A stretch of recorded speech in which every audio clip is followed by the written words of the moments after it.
সকলকে জানাচ্ছি অভিনন্দন। প্রিয় সমাবেশ, আপনাদেরকে একটা কথা বলি, আমরা আগে একটা কথা ছিল আমার ভোট আমি দেব, যাকে খুশি তাকে দেব।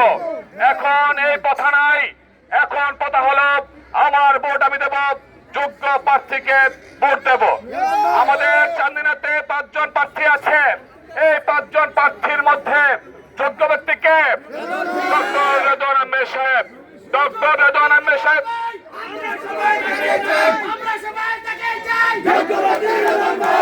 ডক্টর রেদওয়ান আহমেদ সাহেব চান্দিনাতে 3টা কলেজ করেছে, 7টা হাই স্কুল করেছে, 2টা গার্লস হাই স্কুল করেছে।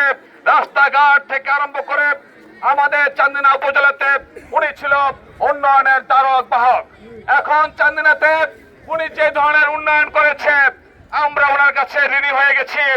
আজকে আমাদের সুযোগ এসেছে ওনার কাছ থেকে ঋণ মুক্ত হওয়ার জন্য।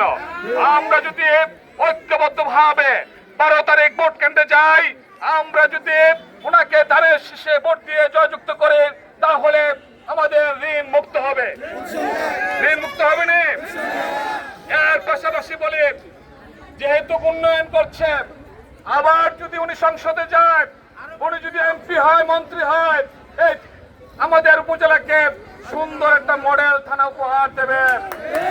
যারা বলে আমি অদম, আমি এতিম, অদম মানে কি? আমি কিছু আমি কোনো কিছু জানি না, আমি কোনো কিছু বুঝি না, আমি বোকা। এখন এই লোক গিয়ে কি সংসদে কোনো কিছু করার সম্ভব আছে? কোনো সম্ভব নাই। শুধু সংসদে গিয়ে পুতুল হিসাবে এইভাবে বসে থাকবে, কিন্তু আমাদের চান্দিনার জন্য উন্নয়ন করার জন্য কোনো কিছু করার অবস্থান নাই।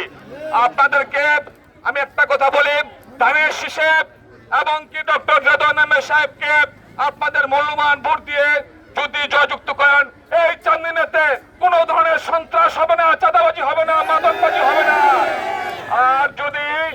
আর যদি আপনারা অন্যদিকে যান, তাহলে আপনারা আপনারা অনেক ধরনের অবগত আছেন আমাদের চান্দিনাতে কি হয়েছে 5ই আগস্টের পরে। যাতে এই ধরনের অন্যায় এবং অত্যাচার অবিচার না হয়, সেই নিরিখে আমাদের প্রয়োজনকার ডক্টর রেদওয়ান আহমেদ সাহেবের।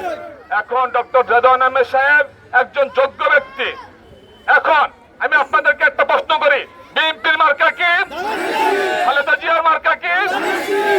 জনাব তারেক রহমানের মার্কা কি? এখন বিএনপির মার্কা পেলাম ধানের শীষ, অন্য কিছু না। যারা আপনাদের কাছে অন্য কিছু নিয়ে আসে, এটা ভুল। বিএনপির মার্কা হলো ধানের শীষ। ইনশাল্লাহ আপনারা আগামী বৃহস্পতিবারে ভোট কেন্দ্রে যাবেন এবং কি ধানের শীষে ভোট দেওয়ার জন্য আমি আপনাদেরকে বিনীতভাবে অনুরোধ করে আমি আমার সংক্ষিপ্ত আলোচনা এখানে শেষ করছি। আল্লাহ হাফেজ। বাংলাদেশ জিন্দাবাদ, ধানের শীষ জিন্দাবাদ, ডক্টর রেদওয়ান আহমেদ সাহেব জিন্দাবাদ জিন্দাবাদ। এই পর্যায়ে বক্তব্য নিয়ে আছেন